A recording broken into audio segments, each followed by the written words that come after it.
ZZ's Picks. Here is your host, Paul Zalazar. NFL Week 12 action, and yes, it is still Week 12, even though we're pretty much into Week 13. It's the Pittsburgh Steelers and Baltimore Ravens going off on a Wednesday. Last time a Wednesday game was played, it was a 2012 game. It was the Hall of Fame game that had to get pushed back because of the Democratic National Convention. So we're going to have Wednesday football, no Thursday night football because the Ravens game this week got pushed back until later in the week. And there's going to be some new faces in for the Baltimore Ravens. The line has finally shifted to 10.5 in that quarterback, RG3. Interestingly enough, the last time he had played quarterback was in Week 17 of the 2019 regular season, and it was against the Pittsburgh Steelers. Pittsburgh Steelers are already taking on the Baltimore Ravens so far in this NFL season. This is the second time they're going to meet up. Was supposed to be on Thanksgiving, was supposed to be on Sunday, then was supposed to be on Tuesday, finally happening Wednesday. JJ, Cam, what are you guys liking? I like that this game's finally being played. Yeah. I mean, I have it in a 5-game teaser, and all 4 other legs hit. And I've been waiting on this game since Thanksgiving. I'm assuming that since you had taken that so previously, that the line is probably in your favor. Yeah, I have Steelers -1 on a +6 spread teaser. I took it the Sunday before Thanksgiving, so it was very early. Very nice, very nice. If you're looking to see what other players are not available, Mark Ingram and J.K. Dobbins were out, and they could have been eligible to play today, but it's looking like both of them are not going to be in the lineup. So look for Gus Edwards and Justice Hill as the second back for the Ravens. And RG3, we don't know if he can pass or not. The line's at 165 in passing yards, but he can definitely run the ball if he can stay healthy and avoid getting broken. His line is at 29.5 rushing yards if you're looking to do some player props. And the one thing for the Ravens is they are decimated at the tight end position. Boyle is out for the year, and Mark Andrews got put on the COVID list Monday. So the only tight ends they have are all practice squad members, and a tight end is a big position to have, especially if you're going to be rushing the ball, and especially with the quarterback, you really can't do much because he hasn't seen too much action. They haven't been able to practice. There was a whole big fiasco of the Ravens being able to even get to practice facilities and even be able to participate, even though the Broncos had played with basically no quarterback whatsoever. So there's been a lot of issues, but we're not going to get into that. We don't really care. What I care about personally is the 10-0 Pittsburgh Steelers keeping that win streak alive, baby, and taking that road to the ship.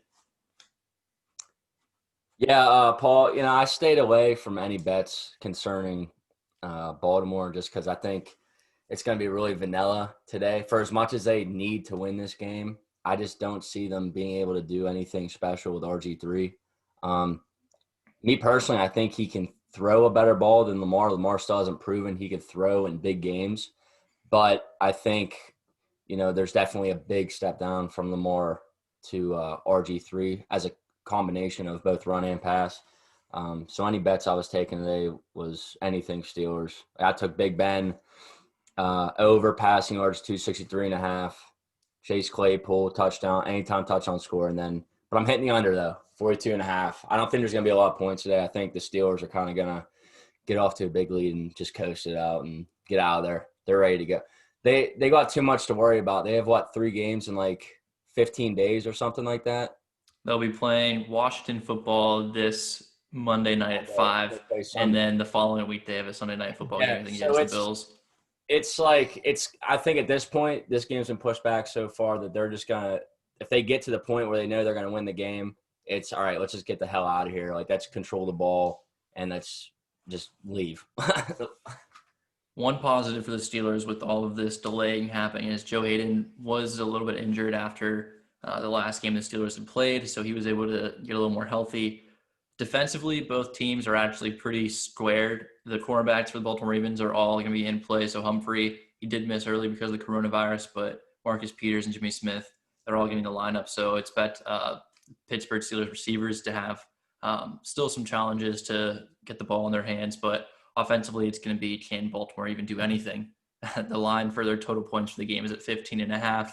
So I think that's very possible, but I'm not going to touch anything point-wise.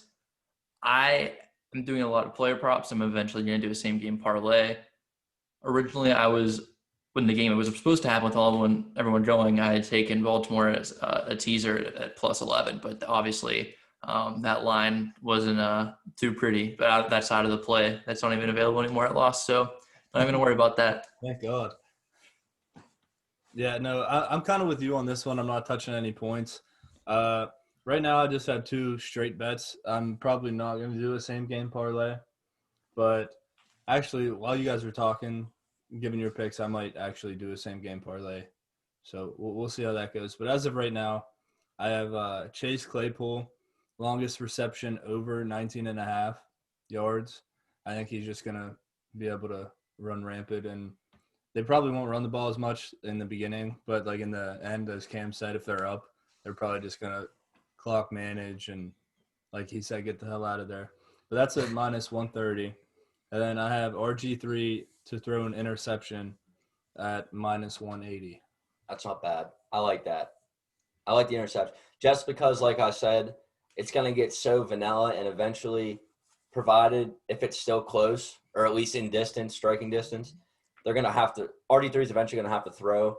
And like you said, Paul, we haven't seen him throw a football. I don't even know the last time he threw – maybe that game. Week 17. Would have been the last time he Yeah. threw a football in a game. So, I mean, it's – again, he's not a bad backup to have, especially with that system of a running quarterback. But, I mean, you're still a backup, and you're still a guy who doesn't – you're not a throw-first guy, and you haven't thrown a ball in damn near a year. So, I think I could see a mistake being made. That's a good call. I like that. Speaking of backups, it is Benny Snell being the number 1 running back as James Conner, who had tested positive for coronavirus. It seems like he was asymptomatic, but will not be in the lineup, which stinks for me on fantasy as I have him. But I did pick up Benny Snell, probably not going to play him, probably going to actually end up playing Gus Edwards. But that's besides the point. One thing I want to mention before we do our picks is I was one of the unfortunate the unfortunate many to fall to the Eagles plus 6.5. Whenever Seattle was right there the entire time, covering minus 6.5. They went for 2. No reason. There's no fallible reason that they go for 2 there. They'd be down 7 to tie the game. You go and miss the extra 2 points. You can't even get in reach of tying the game. Don't know why they did it, but it was probably because it was fixed. It was rigged. The NFL's rigged. They know the lines. Inside job. You think Russell Wilson let that happen, and Pete Carroll said, hey, listen, we're minus 6.5. Just make sure we don't cover. I don't know, man. Just Rigged. recapping that game, if I may. Sloppy. I'm starting to – well, sloppy one. But DK Metcalf's yards are becoming so easy to just take the over on. It was a part of my parlay. It was 69.5. I had that. I had Seattle first half money line, and then I had minus 6.5, and that should be it. He had like 118 yards in like the second quarter. Like they're becoming too easy for him. Tyreek Hill had like 206 yards in the first quarter. It was unreal. Yeah. Unreal. All right, gentlemen, I'm ready to make my picks. Are you? Yeah, I made a same game parlay while you guys were talking. That's cool. I've got a same game parlay, and then I've got one pick. It's on its side by itself. Okay, you can go first. All right, I'm going to save that one pick for last, but I'll do my same game parlay right away. So we've got 3 things coming in the same game parlay. Pittsburgh Steelers first half money line, and then regular time money line. So they're going to win the first half, and they're going to win the game. Doesn't matter the points. They just got to win the first half. They got to win the second half. Robert Griffin III over 27.5 rushing yards. It was at 29.5 as we're talking, just dropped to 27.5. Taking the over. I think that Steelers are not able to worry or not able to take care of a rushing quarterback, and he's going to get garbage yards. First game in a while coming back in, he's going to want to get jumping on the ball. No tight ends. He's going to need to be able to do something, and he's not going to have receivers to throw to. Willie Snead's also out as well. So, yeah, he's going to be rushing the ball himself. And then last, Juju Smith-Schuster over 47.5 yards. Juju typically plays pretty well against the Ravens. Ben's going to try to find him as well. Deontay Johnson and Chase Claypool have kind of been bigger targets. I think the Ravens are going to look to probably play against them, leaving Juju a little more open. And I think Juju's going to have a big game today. All of that coming in at plus 588. I like it. Do you want to go next or you want me? You can go ahead because I'm Okay. still looking. My same game parlay, also 3 legs, also includes RG3 over 27.5 rushing yards. Besides that, I have Benny Snell Jr. to score a touchdown anytime, and RG3 under 168.5 passing yards. With those 3, that comes in at plus 658.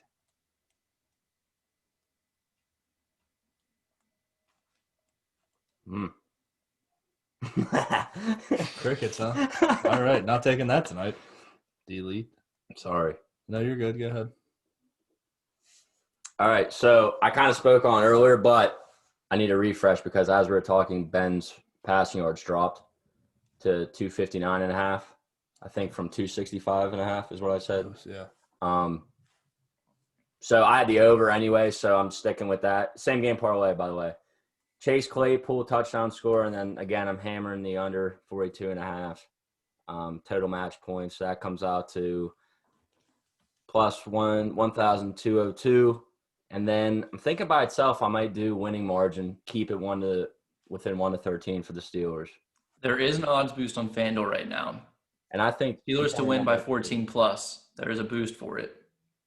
If you think the Steelers are going to cover by 14, just a heads up, there is a boost for it. I might have to look at that because when I was looking at it in winning margin, it's plus 105. So there's really no reason to even bother. I think it's boosted to 140, I want to say. It's boosted, to 140.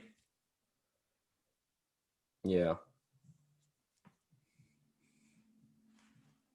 Let me see. Yeah, 140, which makes sense now because I was looking at it, I'm like, I'm not doing this. Like, I'm not putting 5 down to win $5 and whatever, 25 cents.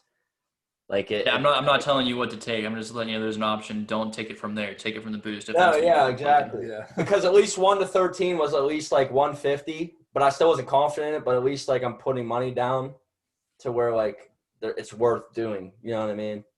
If you do the boost, it actually like makes it worth betting. It boosts it. Booster. Do you think this is going to be a good game to watch, entertainment-wise? No. I mean, all I have to say is for all the people that typically work on the week or don't work on the weekends and get to watch Steelers football consistently on Sundays, sucks to suck. Today is my off day, and I'm watching Steelers football, and I'm going to freaking love it. Every moment of it. I'm going to be making buffalo chicken dip, little hot dogs with the crescent rolls. It's going to be so good. Even going to be probably making some cookies. It's going to be a great time. Can't wait. How many people use an off day today? Use a sick day? Probably a lot. I'm not feeling well this morning. I mean, people are working from home. Probably like they got like the computer like pushed to the side, and they got the inter towel waving like on their Zoom call, and the TV on the left side of the wall. So if people work from home, definitely watching this for sure. A lot of people stream off their laptops at work today in their cubicles. Yeah. If they're there. People be signing paper. Yeah, go. Yeah. Smacking their ass. All right, gentlemen, here is the play. This is the play. Ravens offense decimated. Backup quarterback in. Steelers got a great defense. They are going to absolutely obliterate the Baltimore Ravens offense. And with that being said, probably going to be a big splash play from multiple players, but I'm thinking it's going to be my guy, Minkah Fitzpatrick. Pittsburgh Steelers or special teams going to score a touchdown today, coming in at plus 470. Hammer. This is a JJ kind of play. Hammer. Does that count as a L word of the week for week 12 also? No. I like that, though. I like that. I would take that. That's a good bet. I can't wait to be screaming at the top of my lungs, pissing off all my neighbors, and just yelling, yeah! When the Pittsburgh Steelers defense is scoring multiple touchdowns. Hell, Ben doesn't even need to throw a touchdown today. It's just going to be the Pittsburgh Steelers defense scoring 8 touchdowns. Sounds like a normal Sunday. Yeah. Yep. Yikes. Cam, are you going to watch this game today? No, I got better things to do. I do. I have basketball practice. I literally have better things to do. So. Okay. Cool, bro. I'm gonna be. But no, I'm not. No hate here. I literally just have better things to do. Okay. But That's Ben, fine. you're right. Ben does not need to throw a touchdown today, and they'll still win by 10 plus. But he does for your bet. Yeah. So No. Yeah, you're right. He yeah, does. so at least one. No, he doesn't. Wow. You're riding. Handoff. Claypool get a jet sweep, and he could throw for 265 yards and just never. Yeah, but when Claypool comes through, they typically do the pass forward, so it could be an incomplete pass, not a fumble. You're right. You're right.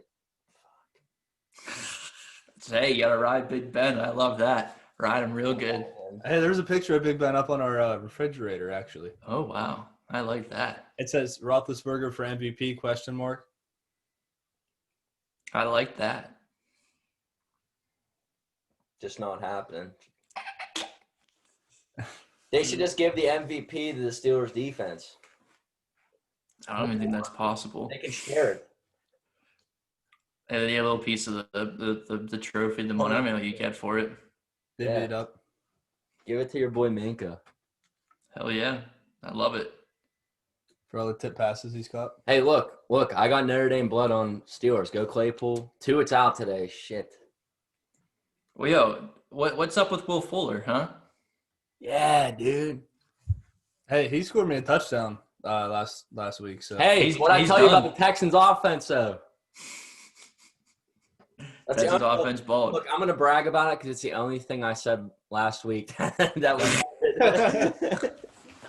All the other stuff, throw out the window. It don't matter. remember when Paul took the Lions?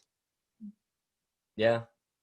It's all right. I said the Cowboys and who they play, Redskins, was going to be low scoring. Redskins just pounded them into the ground. Absolutely pounded them. What? What's their team name? Oh, the football team. I did it. I did it. We don't take kindly to your like. Oh, stop. All right. Everybody, happy Wednesday. For all the PZ picks coming out for Sunday, week 13, you can follow us on Twitter at _NGHBRHD_ on Twitter. The link for the YouTube will be in the bio. It'll be PZ and me. We will be giving full Sunday breakdown.